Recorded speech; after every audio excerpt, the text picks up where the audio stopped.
હઝરત સેલાસા પીરદાદાના ત્રિદિવસીય ઉરસ શરીફની શાનદાર ઉજવણી કરાઈ।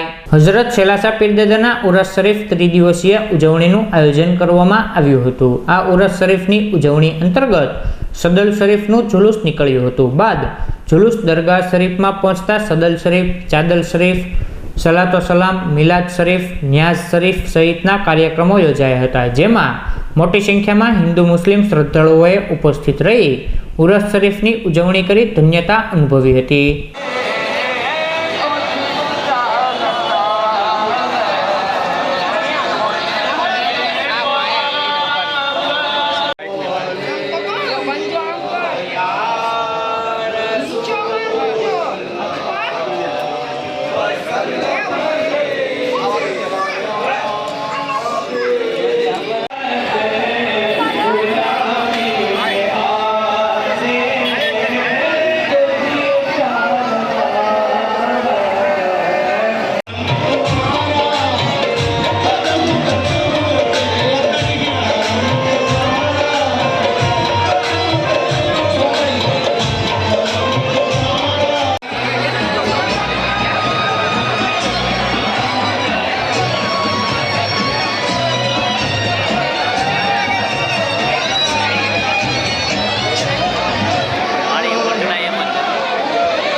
नहीं छोड़ेंगे, नहीं छोड़ेंगे, नहीं छोड़ेंगे।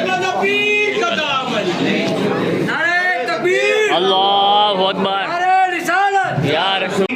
इतने सारे मंगते करीम अगर किसी सखी का दरवाजा खटखटाए तो वो सखी सखावत करता है, और ये तो मेरी सखी सरकार है। सेलार शाह पीर सखी सरकार है, अपने दरवाजे से किसी को मायूस नहीं लौटाते, किसी की झोली खाली नहीं रहने देते, किसी की मुरादें अधूरी नहीं रहने देते। ये वो वली है जो सबकी मुरादें पूरी फरमाते हैं, सबकी आरज़ुएं पूरी फरमाते हैं। ए करीम तेरी बारगाह में इतने बड़े बंदे का वसीला पेश करते हैं। आ 3 દિવસનો પ્રોગ્રામ એક તો અમીપરા સિપાઈ જમાત અને ખાસ કરીને સંજરી ગ્રુપ જે છે, જે બધા યંગ લોકોનું છે, એ લોકોની છેલ્લા 1.5 મહિનાની મહેનત છે। મહેનતના અનુસંધાને આટલું બધું હાઈ ક્લાસ ડેકોરેશન થયું। એક બીજી વાત એ છે કે કોઈ પણ બહારના કારીગર લાવ્યા વગર એ સંજરી ગ્રુપના છોકરાઓએ બધું પોતાના મેળે વ્યવસ્થિત ગોઠવીને આવું ડેકોરેશન કર્યું। બીજું તમે જોયું હશે કે ભાવનગર જિલ્લાની અંદર ઉરસ બધે થતા છે, પણ આવું જોરદાર ફંક્શન કોઈ જગ્યાએ થતું નથી ભાવનગરની અંદર।